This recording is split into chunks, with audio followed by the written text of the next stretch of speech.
Seems like everybody wants a record deal. Well, what is a record deal and what is the perfect record deal? I would like to suggest to you that perhaps the perfect record deal is one that you sign to your own label. Instead of looking for a deal with a major label, which is going to own your masters, own your output, tell you what the message is they want you to create, decide what they want the marketing to look like, and basically fit you into a box that may or may not be where you see yourself artistically.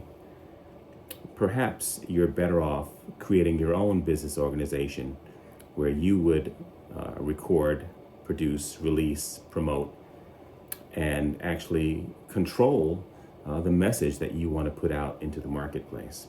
Now, the biggest advantage of this is that you would be the owner of your masters, the owner of your copyrights, and you would be able to reap the full profit once expenses are paid off on everything that is generated from sales, streams, merch, etc., and of course touring.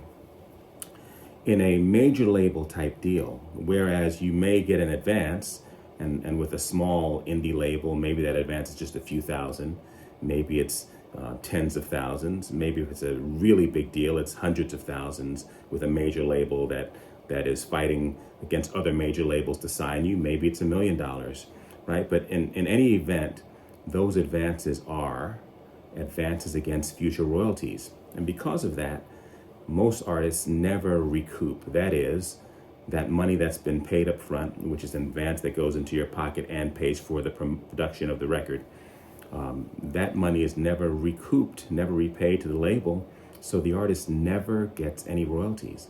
Very, very typical for an artist to sign an advance on record number one, and 2 records, 3 records, 4 records, 5 records into the deal, they still have not received any royalty payments at all, because the record label's accounting suggests that they have not recouped.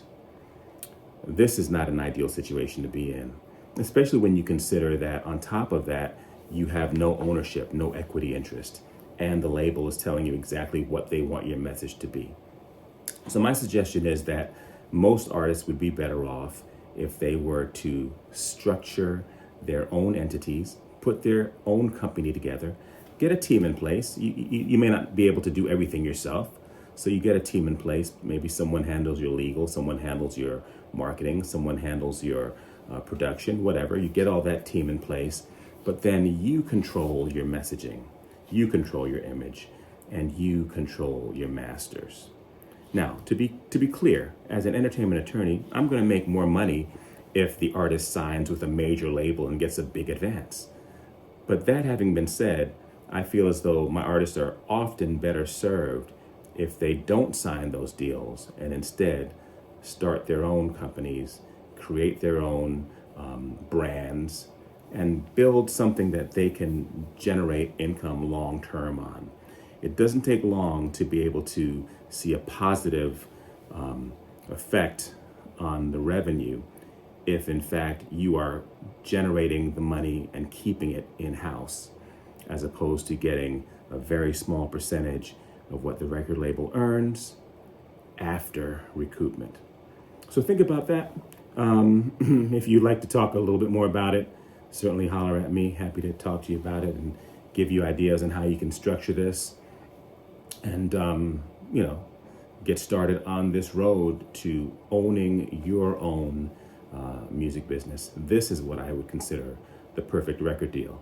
A record deal that you create and sign with your own self-owned record label. All right, until next time, peace.